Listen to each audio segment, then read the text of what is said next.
The Gospel according to St. Mark 11, verses 13 and 14.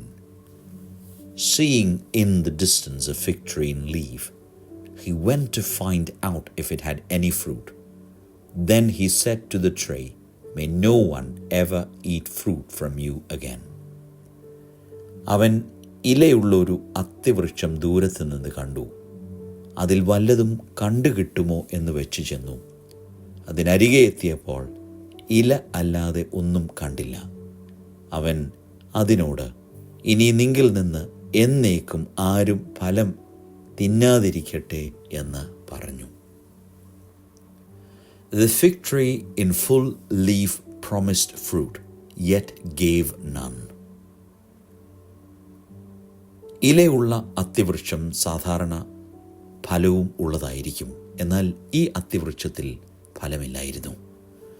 Jesus wasn't angry at a tree. He was offering a living parable. The fig tree is a mirror held up to our lives. Are we bearing fruit or simply putting on a show of righteousness? നമ്മുടെ ജീവിതം ഫലം പുറപ്പെടുവിക്കുന്നതാണോ, ആത്മീയ ഫലം പുറപ്പെടുവിക്കുന്നതാണോ, അതോ നമ്മുടെ വിശ്വാസം വെറും നാട്യമാണോ? In the midst of Holy Week, this moment is a sobering call to integrity. True faith is not measured by appearances, but by the fruit of love, mercy, and repentance. യഥാർത്ഥ വിശ്വാസം പുറമേയുള്ള പ്രകടനമല്ല, പിന്നെയോ സ്നേഹത്തിൻ്റെയും കരുണയുടെയും അനുതാപത്തിൻ്റെയും ഫലം പുറപ്പെടുവിക്കുന്ന ജീവിതമായിരിക്കും. God is not fooled by leafy rituals. ചില ബാഹ്യമായ ആചാര അനുഷ്ഠാനങ്ങൾ കൊണ്ട് ദൈവത്തെ കബളിപ്പിക്കുവാൻ നമുക്ക് സാധ്യമാകുകയില്ല. He searches the heart for humble obedience, not the illusion of it. വിനയമുള്ള, അനുസരണമുള്ള ഹൃദയത്തെ ദൈവം അന്വേഷിക്കുന്നു. അതാണ് ദൈവത്തിന് ആഗ്രഹം. The curse upon the tree is not punishment, it's a warning. അത്തിവൃക്ഷത്തെ ശപിക്കുമ്പോൾ അത്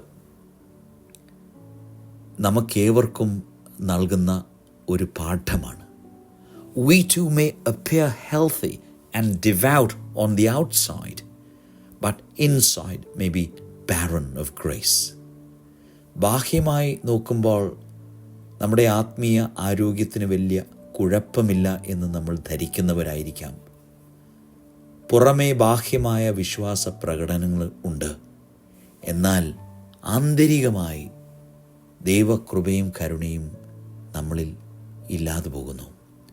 Lent is the time to turn from empty show and cultivate living faith.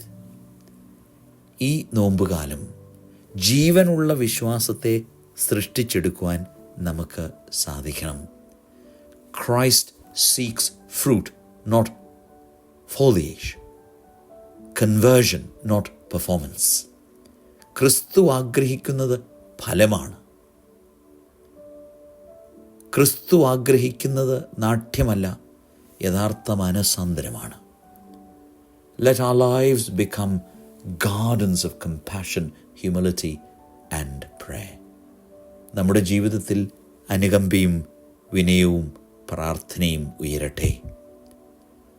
May we not be found with leaves only, but full of the fruit of the Spirit when the Lord draws near. നമ്മുടെ കർത്താവ് നമ്മുടെ അരികിലേക്ക് വരുമ്പോൾ വെറും ഇലയുള്ള വൃക്ഷങ്ങളായി തീരാതെ ഫലം പുറപ്പെടുവിക്കുന്ന, യഥാർത്ഥ ആത്മാവിൻ്റെ ഫലം പുറപ്പെടുവിക്കുന്ന വൃക്ഷങ്ങളായി തീരുവാൻ ദൈവത്തിൻ്റെ പരിശുദ്ധാത്മാവ് നമ്മെ ഓരോരുത്തരെയും ശക്തീകരിക്കട്ടെ. ദൈവം അനുഗ്രഹിക്കട്ടെ.